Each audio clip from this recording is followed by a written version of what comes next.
Today is a really bad day for Adam 22. His enemies and his ops are celebrating what they're saying is his downfall.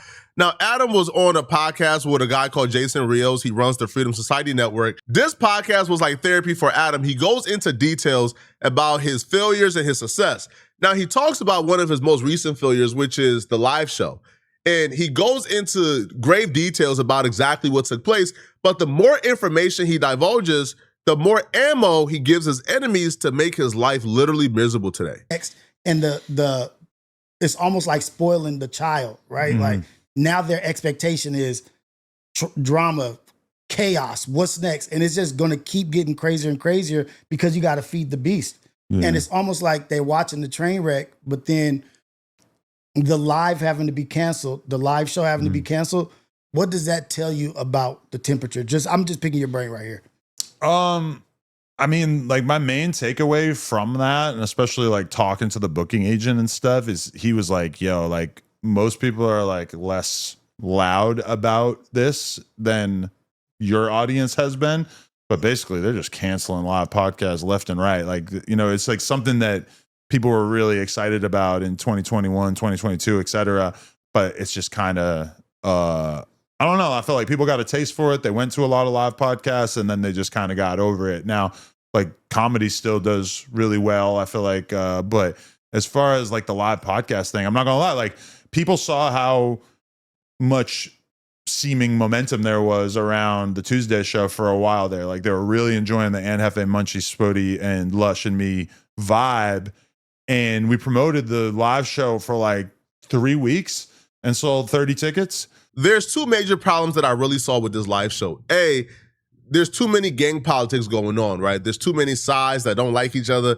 So a bunch of the people Adam, I guess, had on the show kind of eliminated a bunch of the people that could go, right? Because if Munchie B is on that show, obviously you're not going to have people like Ralphie and other people like Desto and others who could make the show a hit. So because Desto and Ralphie and those other people can't come, right? People that Adam will usually pour from, you know, like that isolate people who like Draco and people who like them. Now, the show happening in LA to me was a mistake. I feel like Adam should go on the road. I feel like Adam should do like a New York live show again. He should do like a live show elsewhere. Bro, you are in LA. Like you have interviewed and met a bunch of these like rappers, these podcasters, people. Like a bunch of these fans have had access to the Melrose store. They've probably met you a dozen times already. And they don't really feel a need to pop up and show you because they've already had access to you for the last couple of years. Like they've had immense access to you, right? They've showed up at Melrose and they've seen you often, right? So there's really no urgency to go and see you in a live show when they've already seen you for the last, I don't know, decade or so. However, you go to Houston and do a live show where people ain't used to seeing you, those numbers would be crazy. You go to New York, you go to elsewhere. But having a live show in LA to me was a mistake. But none of that matters, even though I would say if Adam does a live show, let's say in Houston, Adam is selling out in Houston. LA is a different story.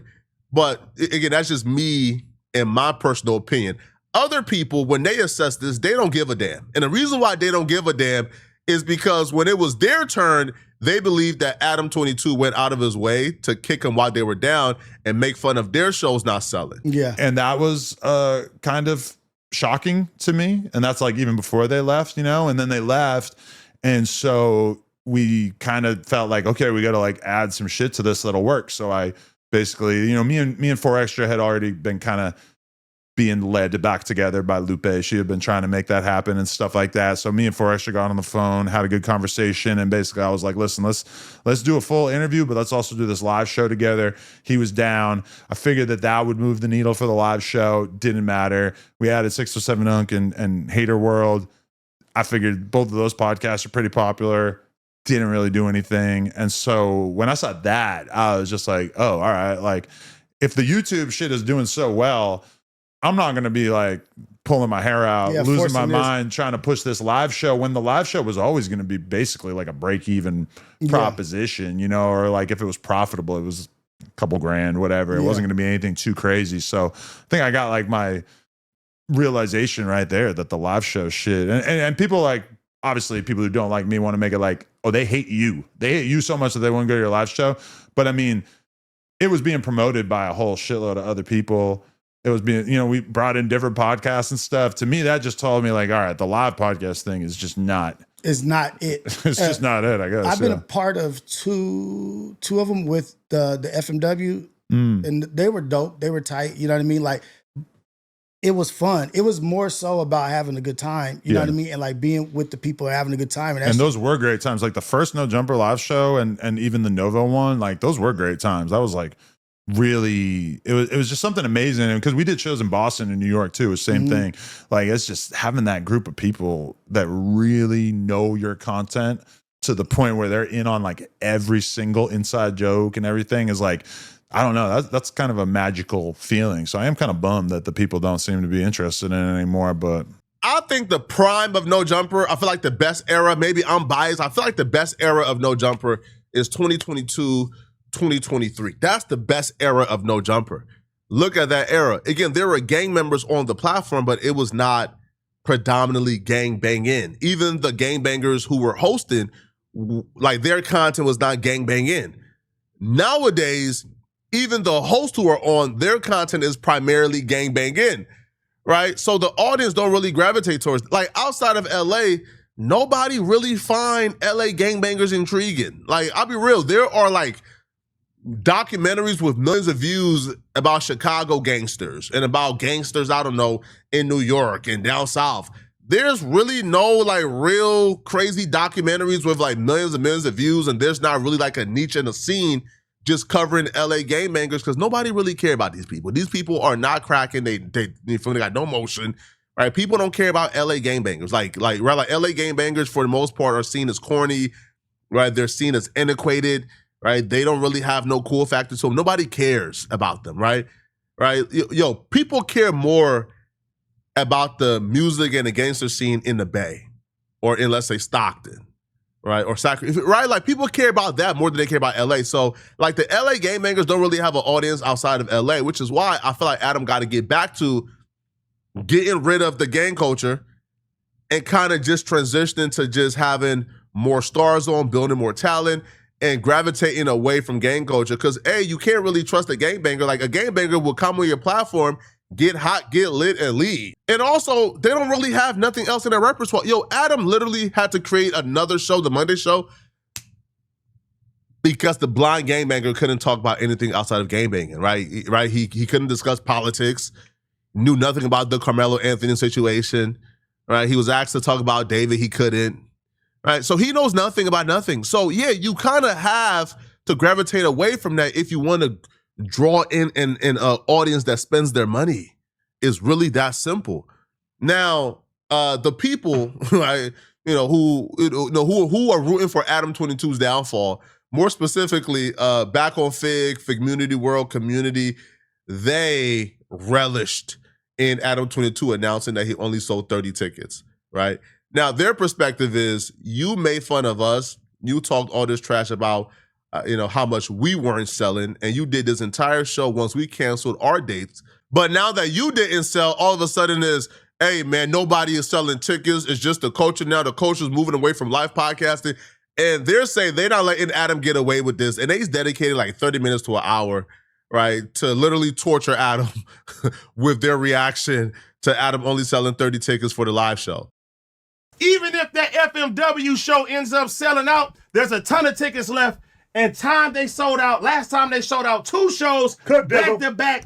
Cook Dizzle! We got more receipts! Cook Dizzle! You about to make me unleash the A-Spit car. I want to unleash What you talking about? What you talking about? Up until today, Come on! guess what? You sold 30 tickets! You pump! 30 tickets! So you are wondering why we laughing? We laughing at your because you thought you was going to have a slideshow. The truth of the matter is, you ain't able to do no live nothing unless we was over there. Yeah. That's why Rick Rock checked your punk ass. You know what that's why you got equivalent booted to? for the pound. You are equivalent to a rapper having 1 million Instagram followers and can't sell out a venue. Because nobody loves you.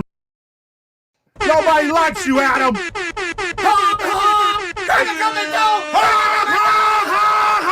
Nobody likes you, Adam. Get off our... Nobody likes you. You have no friends. You gotta live with 30 Take it You so. met your best friend in Discord. You are goofy. You have no friends. Nobody likes you. You And guess what? The white boy saying, well, I guess no podcast is selling right now. Not wrong. 85 South ain't got no problem. Duno Jakarta ain't got no problem. Duno Jakarta ain't got no problem. And the Novo is 85% sold out right now. There's other podcasts that are striving right now, and they're going crazy. Just the reality check is nobody like your Nobody likes you, Adam. Adam Podcast does 100,000 views per episode. So 30 tickets is concerning. It's very concerning. But again, there was also another show on the same day. I think Dejan and Tam, their show was like a similar day. They had all the rappers. Adam had only podcasters. So you understand where you're pulling from the same audience and one person got, like the better package, you can understand why people would choose to go there opposed to here. But also here's another element as well. I think people think these hate forums like Reddit, the Twitter community, I think people think these things do more good than harm, that people engaging with their content is good. No, these communities are literally grooming people to hate you. Somebody might be a fan of yours. They might feel like, yo, you are dope. They join that Reddit and all they see is your quote unquote fans clowning y'all, making fun of y'all, talking about how this is corny. They're making fun of people in the Reddit who are showing positivity towards the content. Well, that grooms the people who like your content. It grooms them to be now haters. Now those people hate you. Now those people think you're lame, right? And the community is able to exist because people think it's helping when it's hurting. It's hurt. That Reddit to me is probably single-handedly responsible for why No Jumper only sold 30 tickets. And that's just again, I might be a pessimist, but I'm telling y'all right now, bro, when you have fans and people who enjoy your content joining a Reddit where all they do is talk about how lame and corny y'all are and how bad this is, and they're making fun of people who find humor or joy or find your content useful, it's gonna turn them into haters. It serves no purpose. If I'm Adam, my first step would be getting rid of the Reddit for 100% fact, getting rid of it, all right? Getting rid of all communities. Listen, bro, listen, if somebody starts a No Jumper Reddit after you take down that one, man, go to war with that one, bro, all right? File lawsuits, infringement, whatever you gotta do, bro. Do not have them create a No Jumper, because, again, they can't use your name. So use something else. But when you create a HubSpot for haters to congregate and destroy your brand, and your fans who are fans of yours find where the haters are congregating and they are there all day 24/7 reading hate about you guys, eventually they're gonna think, well, they are probably corny. Huh? Yo, these people who are in the Reddit, they're even making fun of people even being fans of No Jumper. But they are allowed to have a place to come and go to destroy Adam's brand, and Adam don't see nothing wrong with that Reddit. Man, if I'm Adam, bro, that Reddit gotta go, bro, straight up. I'm sorry, homie, it gotta go. But y'all let me know in the comment section, what do you guys think, man? All right, let me know in the comment section. If you're still watching and you wanna watch another dope video, then click on this video right here somewhere on my screen, somewhere here to find out why something really, really, really, really weird is going on with Candace Owens. I'm very concerned. I'm gonna see you guys in this Candace Owens video. Click the hype button below to send me a hype if you really want to support. I'm out of here, folks. Peace.